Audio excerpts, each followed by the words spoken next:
ሰላም ጤና ይስጥልኝ ውድ የተዋሕዶ ቤተሰቦች አማላጅዋ የድንግል ማርያም ወዳጆች የቸሩ መድኃኔዓለም ልጆች እንደምን አላችሁ? እንደምን ሰነበታችሁ? ውድ ቤተሰብ በዛሬው ዕለት ስለ ዓርብ ወይም የስድስተኛው ቀን ስነ ፍጥረት ምንነት የምንማማር ወይም የምንነጋገር ሲሆን የዕለቱ ወይም የዓርብ ስነ ፍጥረት እንደምን ነው ቢሉ በዚህ ዕለት እንደ ዕለተ ሐሙስ በልብ የሚሳቡ በእግር የሚሽከረከሩና በክንፍ የሚበሩ ደመነፍሳዊ ሕያዋን የሆኑ ሶስት የየብስ ፍጥረታት ተገኝተዋል። እዚህ ላይ የሐሙስና የዓርብ ስነ ፍጥረት መሆናቸው በምን ይታወቃል ቢባል በአኗኗራቸው ሲሆን በዚህም የሐሙስ ወይም የባህር ፍጥረቶች በየብስ የዓርብ ወይም የየብስ ስነ ፍጥረቶች በባህር ማደር አይቻላቸውም። ስለምንስ አምላክ በባህርና በየብስ የሚኖሩ አድርጎ ፈጠራቸው ቢሉ አምላክ ባህሪ ወየብስ ነኝ ማለቱ ሲሆን እንዲህ አድርጎ መፍጠሩን ተወ። ስለምንስ የዕለቱን መፍጠር ተወ ቢሉ ሐሙስ በፈጠረው ስነ ፍጥረት ሚስጥረ ጥምቀትን እንደነገረን ሁሉ በዕለት ዓርብ በፈጠረው ስነ ፍጥረትም ሚስጥረ ትንሣኤ ሙታንን ሲነግረን ነው። ይህ ሚስጥረ ትንሣኤ ሙታን ነገርስ እንደምን ነው ቢሉ ሰው ሲሞት አስቀድማ ነፍሱ ከስጋው ትለያለች፣ መላከ ሞትም ይወስዳታል። በመጨረሻም በዚህ ሁኔታ መሬት ብቻዋን ትቀራለች። ከዚህ በኋላ ጌታ በዕለተ ምጽአት ንቅሐ መዋቲ ዘትነውም ወይም የሞታችሁ ያንቀላፋችሁ ንቁ ባለ ጊዜ ሰው ሲፈጠር ዘመን ሲቆጠር ከአቤል ጀምሮ እስከ ዕለቱ የሞቱ ሁሉ አራቱ ባህርያተ ሥጋንና ሦስቱ ባህርያተ ነፍስን ተዋህደው ይነሳሉ። በየብስ የሚኖሩ ሦስቱ ፍጥረታት በትንሣኤ ጊዜ የሚነፋው ቀርን ምሳሌ ሲሆኑ በዚህም በልብ መሳብ የመጀመሪያው፣ በእግር መሽከርከር ሁለተኛው፣ በክንፍ የሚበሩ ደግሞ ሶስተኛ ጊዜ የሚነፋው ቀርን ምሳሌዎች ናቸው።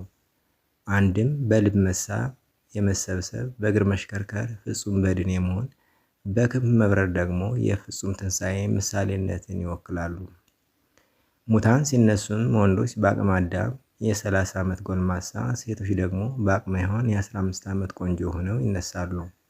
ሲነሱም ጻድቃን ከፀሐይ 7 እጅ አብርተው ከጨረቃ ደምቀው ከብርጭቆ ጸርተው እንደ አበባ አሸብርቀው የሚነሱ ሲሆን ኃጥአን ደግሞ ከቁራ 7 እጅ ጠቁረው ከጭራ ቀጥነው ይነሳሉ።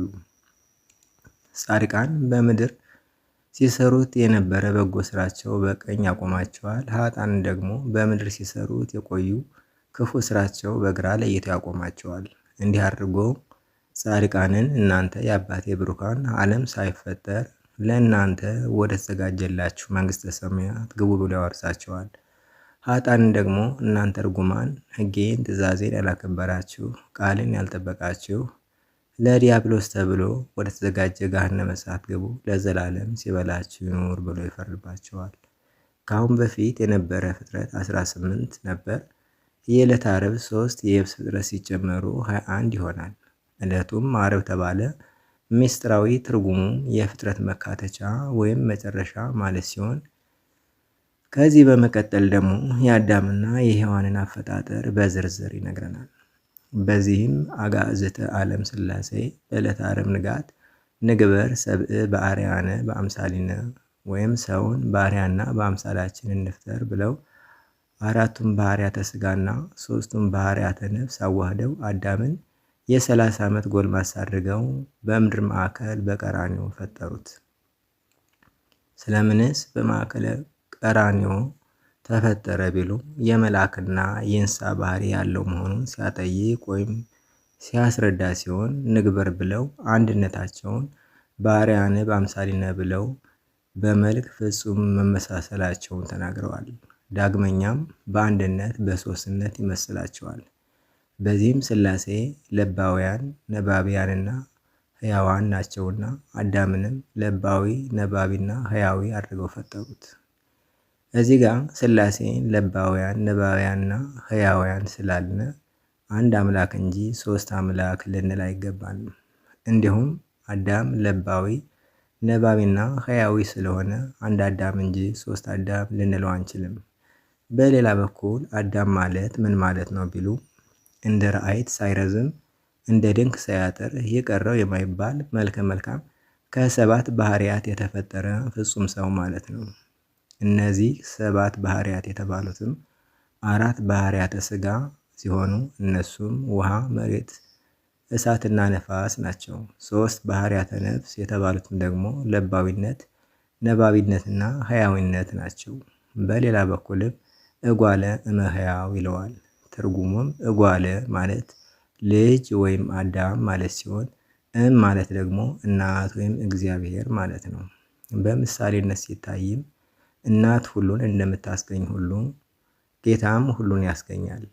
አንድም እናት ለልጇ ሩህሩህ አዛኝ እንደሆነች እግዚአብሔርም ለፍጥረቱ ሩህሩህ አዛኝ መሐሪ ይቅርባይ ስለሆነ ሕያው የተባለ መልአክ ሲሆን እግዚአብሔር ወይም ከእግዚአብሔር የተገኘ ልጅ ማለት ነው። አዳምን እጓለ እመሕያው ብሎታል። በሌላ በኩል እጓለ የተባለ አዳም ሲሆን ወይም እናት የተባለችው ምድር ናት። እናት ሁሉን እንደምታስገኝ ምድርም ሁሉን ታስገኛለችና። እንዲሁም ሕያው የተባለ እግዚአብሔር ነው። በዚህ ትርጓሜ ሕያው እግዚአብሔር ከፈጠራት ምድር የተገኘ ልጅ ሲል እጓለ እመሕያው አለው። በዚህ ሁኔታ ሥላሴዎች ንግበር በአርአያነ በአምሳሊነ ባሉ ጊዜ የአዳም ሥጋና ነፍሱ አንድ ጊዜ ተገኙ። አዳምን ብእሲ አለው። ትርጉሙም ብሩህ ፍጥረት ማለት ነው። እዚህ ጋር ጌታ 21 ፍጥረትን ከፈጠረ በኋላ አዳምን 22ኛ አድርጎ መፍጠሩ ለምንድን ነው ቢሉ እንደ በጎ ወዳጅነት ነው። በጎ ወዳጅ የሚወደውን ሰው ደስ ለማሰኘት የሚበላውን፣ የሚጠጣውን፣ የሚቀመጥበትን አዘጋጅቶ እንደሚጠራ ሁሉ ጌታም አዳም የሚበላውን፣ የሚጠጣውን፣ የሚለብሰውን፣ የሚገዛውን፣ የሚነዳውን ፈጥሮ ካዘጋጀለት በኋላ መፍጠር ስለፈለገ ወይም ስለወደደ ነው። በዚህ ሁኔታ ሌሎች ፍጥረቶችን አስጎንብሶ ሲፈጥራቸው አዳምን ግን አቅንቶ ፈጠረው። ስለምንስ ቢሉ እርሱ ገዢ እናንተ ተገዢ ናችሁ ሲል ሲሆን፣ በሌላ በኩል ደግሞ እናንተ ሙታችሁ ፈርሳችሁ ትቀራላችሁ፣ እርሱ ግን ትንሣኤ አለው ሲል አቅንቶ ፈጠረው። እንዲሁም የሚቆም የሚቀመጥ አድርጎ ፈጠረው። ለምን ቢሉ በመቆሙ ሰማያዊ በመቀመጡ ምድራዊ ነህ ሲል ሲሆን፣ ዳግመኛም የሚተኛ የሚነሳ አድርጎ ፈጠረው። ለምን ቢሉ በመተኛቱ መሞትን በመነሳቱ ትንሣኤውን ሲነግረው ነው። አንድም የነፍሰ ህላዌን መናገር ነው። የሚተኛ ግን ሥጋ እንጂ ነፍስ አይተኛምና ይኸውም ይታወቅ ዘንድ ሥጋ ተኝቶ ሲያንኮራፋ፣ ነፍስ ግን ስታልም ራዕይዋን ስታይ ታድራለች። እንዲህም የሚበላና የሚጠጣ አድርጎ ፈጥሮ እርስ በርስ ጠበኞች የሆኑ አራቱ ባህርያትን ተመግቦ ተስማምተውት እንዲኖሩ አደረገ። ይህም ከሃሊነቱን ቸርነቱን የሚያስረዳ ሲሆን፣ ዳግመኛም ወንድና ሴት አድርጎ ፈጠራቸው። ከነዚህ ከሁለቱ ብዙ ወንዶችና ብዙ ሴቶች ይወለዳሉ። በዚህ ጊዜም ወንድ ሲወለድ ሴቷ እኔ አልወልደውም ያንተ ገንዘብ ነው ሳትል የኔ ነው ብላ ትቀበለዋለች። ሴት ልጅ በተወለደች ጊዜም ወንዱ እኔ አልወልዳትም ያንቺ ገንዘብ ናት ሳይል የኔ ናት ብሎ ይቀበላታል። በዚህ ሁኔታ ከሃሊነቱን ቸርነቱን ጥበቡን ረቂቅነቱን ይገልጽልናል። በዚህ ሁኔታ ጌታ 21 ፍጥረታትን ከፈጠረ በኋላ አዳምን 22ኛ ስነ ፍጥረት አድርጎ መፍጠሩ ስለምን ነው ቢሉ 10ቱ ቃላተ ኦሪት፣ 6ቱ ቃላተ ወንጌል እንዲሁም 5ቱ አዕማደ ምስጢር ሲደመሩ 21 ይሆናሉና እነዚህን ጠብቀው የሚኖሩ ጻድቃን በነገደ ዲያብሎስ መጠን ሲሞሉ ዳግማዊ አዳም ክርስቶስ ወደዚህ ዓለም ለመምጣቱ ምሳሌ ነው። እዚህ ጋር ወይም ከዚህ ጋር በተያያዘ መጽሐፍት ዲያብሎስ ወደ እንጦሮጦስ የወረደው እሁድ፣ ረቡዕ፣ ሐሙስ፣ ዓርብ ይላሉ። ይህም እንደየአገባቡ ሲታይ ልክ ነው፣ ሁሉም ተደርጓል። እሁድ ማለታቸው ጌታ በዕለተ እሁድ መላእክትን ፈጥሮ ተሰውሮባቸዋል። ዲያብሎስ እኔ የፈጠርኋችሁ በማለቱ እሱን ያመኑትና እሱን የመሰሉትን ባደረው ጨለማ ጠቅሎ ከኢየሩሳሌም ወደ ኢዮር አውርዶታልና ይህንን ማለታቸው ነው። ረቡዕ ወረደ ማለታቸው ደግሞ በዕለቱ ፀሐይን ጨረቃና ከዋክብትን ሲፈጥር መላእክት ሲያመሰግኑ ዲያብሎስን ከኢዮር ወደዚህ ዓለም አውርዶ አሳይቶ ወደኸው ከሆነ በዚህ ላኑርህ ቢለው የለም ኢየሩሳሌም ቦታዬን ማንስቶኝ ብሎ ሊፈጥር እጁን ከእሳት አስገብቶ ሲጮህ ጌታ የልቡን እያወቀ ግን አዳነው፣ ገሰጸው። ነገር ግን ይሄ ሳይበቃው 4 አለቆችን ወደ ቅዱስ ሚካኤልና ወደ ቅዱስ ገብርኤል ልኮ ገዥ ነኝ የሚለውን ወገን ወግቶ በእጁ ለማድረግ ሲሞክር እንደ እብድ ውሻ አድርገው መለሱበት። እንደገና ተሰልፎ ሲሄድ ሰማዩ ራቀበት። እንደነሱ ወደ ላይ እወጣ ሲል ደግሞ ሰማዩ እየሸሸ ወደ ቁልቁል ወርዷልና ረቡዕ ወረደ ማለታቸው ይህንን ነው። ሐሙስ ወረደ ማለታቸው ደግሞ በዕለቱ መላእክት ወርደው ገጥመውት ሁለቴ ድል ቢነሳቸው ከጌታ ዘንድ ሂደው ምነው ፈቃድህ ነው ብለው ቢያመለክቱ ጌታም ፈቃዴስ አይደለም፣ ነገር ግን ድል የምታደርጉበትን ኃይል እንድታውቁ ብዬ ነው ብሎ በልብስና በአካላቸው ላይ የብርሃን መስቀል ቀርጾ ልኳቸው ገጥመውት በሶስተኛው ድል አድርገው በእግራቸው እየተቀጠቁ እንጦሮጦስ አውርደውታልና ይህንን ማለታቸው ነው። እንዲሁም ዓርብ ወረደ ማለታቸው ደግሞ ዲያብሎስ እስከ ዓርብ ድረስ ቢያወርደኝ እንደኔ ያለ ፍጡር የት ያገኛል? ቦታዬ ኢየሩሳሌምንስ ማን ሊወርሳት በማለት ሲደነፋ ጌታም ከአንተ የበለጠ ፈጥራለሁ ብሎ አዳምን በዕለተ ዓርብ ፈጥሮ በመተካቱ ከእንግዲህ በኋላም ኢየሩሳሌምን አላገኛትም የሚል ውድቀተ ሕሊና ገጥሞታልና ይህንን ውድቀተ ሕሊና ውርደት ብለው ዓርብ ወረደ ብለውታል። ጌታም እንዲህ አድርጎ 6ቱን ቀን ሲፈጥር ሰንብቶ በሰባተኛው ቀን መፍጠሩን ተወ። በዚህም 21 የነበረው ፍጥረት አዳም ሲጨመርበት 22 ስነ ፍጥረት ይሆናል። ከዚህ በኋላ አዳም ብቻውን ይሆን ዘንድ አይገባውም ብሎ አዳምን በፈጠረ በ8ኛው ቀን በ3ኛው ሰዓት ሔዋንን ፈጠረለት። ሲፈጥራትም በአዳም እንቅልፍ አመጣበትና ፈጽሞ ሳይተኛ ፈጽሞ ሳይነቃ ከጎኑ አንድ አጥንት ነስቶ ወይም ከፍሎ ያችን ስጋ አልብሶ የ15 ዓመት ቆንጆ አድርጎ ሴትን ፈጠረ። ስሟንም ሔዋን አላት። ትርጉሙም የሕያዋን እናት ማለት ነው። እንዲህ አድርጎ ወደ አዳም አመጣትና አዳም ነቅቶ እንዲያትና እንዲያውቃት አደረገ። እዚህ ጋር ስለምንስ ፈጽሞ ሳይተኛ ፈጽሞ ሳይነቃ ፈጠረለት ቢሉ ፈጽሞ በተኛ ሰዓት ቢሆን ምታት መስሎት ፈርቶ ከየት መጣችብኝ ብሎ ይፈራ ነበርና ፈጽሞ ነቅቶ ሳለ ቢሆን ደግሞ ከአካሉ አካል ሲነሳበት ስለሚሰማው ለጊዜው ይጥላት ነበርና ያ እንዳይሆን በመካከለኛ እንቅልፍ ካመጣ በኋላ ፈጠረለት። ፍጻሜው ግን በዕለተ ዓርብ ሙት በስጋ ሕያው በመለኮት ሆኖ ስለ አዳምና ስለ ሔዋን ድህነት ከጎኑ ማያገቦን የማስገኘቱ ምሳሌ ነው። ሲፈጥራትም ረዳት ትሁኖ ብሎ ፈጠራት። በምን ትረዳዋለች ቢሉ በወሊድ በፍቶትና እንዲሁም እርሱ በሜዳ እርሷ በጓዳ በመሳሰሉት ይረዳዳሉ።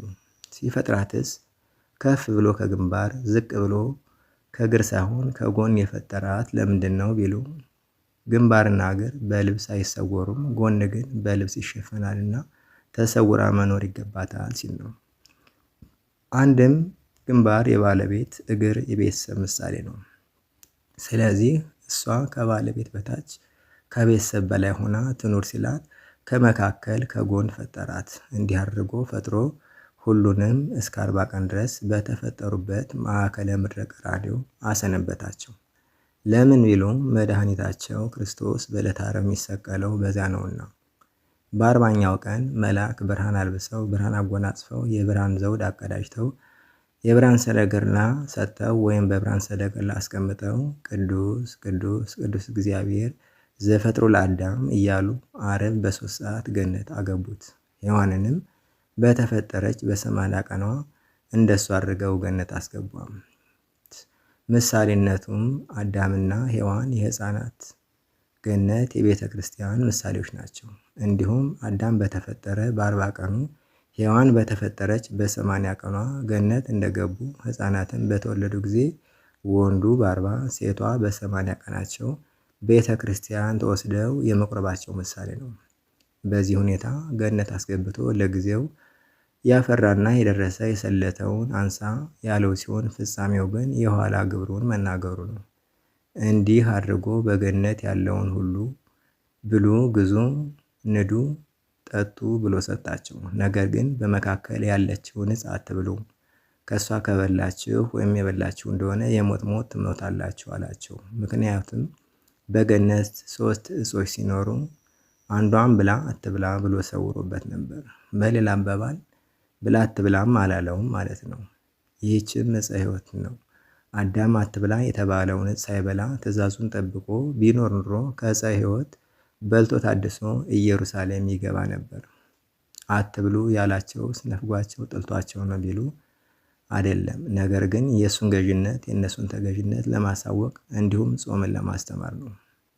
በሌላ በኩል ይህችን ዕፅ ወይም ይቺ ዕፀ ገነት ወይም የገነት ዕፅ የተባለችቱ ከሌሎች እጽዋት ልዕልት ናትና ልዑል መንግስቴን አትመኙ አትሹ ሲል ነው። እንዲህ ሆነው ደስ ብላቸው በገነት 7 ዓመት ተቀምጠው እንስሳት አራዊትን እየተሰባሰቡ እየመጡ አዳም ዘንድ ይባረኩ ነበር። ለእያንዳንዳቸውም ስም ያወጣላቸው ነበር። ነገር ግን ከዕለታት አንድ ቀን እንስሳት አራዊት እንደለመዱት ተሰብስበው ሄደው አዳምን አርደህ ብላን አልበህ ጠጣን አሉት። እሱም ምን አጥቼ ጌታዬ ከአንዲትስ በቀር ሁሉን ብላ ጠጣ ብሎ ሰጥቶኛል። ስለዚህ እናንተንስ ባላችሁበት ያርባችሁ ያብዛችሁ ብሎ አሰናበታቸው። በዚህ የተነሳ ደስ ብሏቸው እየዘለሉ ሲሄዱ ዲያብሎስ ከእግረ ገነት ስር ቆይቶ የት ቆያችሁ አላቸው። እነሱም ከጌታችን ከአዳም ዘንድ ነው ሲሉት ጌታቸው አዳም እንዴት ያለ ነው አላቸው። እነሱም እሱማ እንደ ረአይት ሳይረዝም እንደ ድንክ ሳያጥር እንደ ፀሐይ የሞቀ እንደ ጨረቃ የደመቀ እንደ ጽጌ ያሸበረቀ እንደ ብርጭቆ የጠራ እንደ አጥቢያ ኮከብ የሚያበራ ይህ ቀረው የማይባል መልከ መልካም ነው አሉት። በመቀጠልም ዛሬ ምን ደስታ ሰምታችኋል አላቸው። እነሱም አርደህ ብላን አልበህ ጠጣን ብንለው ምን አጥቼ ጌታዬ ከአንዲት ዕፅ በስተቀር ሁሉም ብላ ጠጣ ብሎ ሰጥቶኛል። ስለዚህ እናንተስ ባላችሁበት ያርባችሁ ያብዛችሁ ብሎ አሰናበተን። ለዚህ ነው አሉት። በዚህ ጊዜ በዚያች ዕፅ ድል እንደሚነሳው አወቀና ያችን ዕፅ ቆርጦ ማን ካፉ ባመጣት ባስቀመጠልኝ ማለት ማሰብ ማሰላሰል ጀመረ። ውድ የተዋሕዶ ቤተሰቦች የዕለተ ዓርብ ወይም የ6ኛው ቀን ስነ ፍጥረት ይዘት ሰፊ በመሆኑና በሁለት ክፍል መቅረብ ስለሚገባው ለዛሬ አዘጋጅቼ ያቀረቡላችሁ የመጀመሪያው ክፍል ይህንን ይመስል ነበር። ቀጣይ የዚህ ክፍለ ትምህርት ቀሪ አስተምህሮትን ይዤ እንደምቀርብ እየገለጽኩ እርስዎ ወደዚህ ቻናል የመጡት ለመጀመሪያ ጊዜ ከሆነ እባክዎ ይህንን ቻናል ሰብስክራይብ ያድርጉና ሁልጊዜም ሃይማኖታዊ ትምህርቶች ሲጫኑ መልእክት እንዲደርሰው የማስታወቂያ ወይም የደወል ምልክቷን ይጫኑ። ዘመድ ጓደኛም ቻናሉን እንዲቀላቀሉ በቅንነት ሼር ያድርጉ። ተሰባስበን በጋራ እንመማር። መምህሩ ባለቤቱ ነው ወይም መድኃኔዓለም ነው። የእኛ ትብብርና ቅንነት ለበረከት ነው። ከዚህ በመቀጠልም ለተሻለ ግንዛቤ ከመግቢያ ጀምሮ በቅደም ተከተል የተጫኑ ሁሉንም ክፍለ ትምህርቶችን ያዳምጡ ዘንድ እያሳሰቡ ቀጣይ በዕለተ ዓርብ ስነ ፍጥረት ቀሪ አስተምህሮት እስከምንገናኝ ድረስ የእግዚአብሔር ቸርነትና ጥበቃው አይለየን። ወስብሐት ለእግዚአብሔር አሜን። ይቆየን።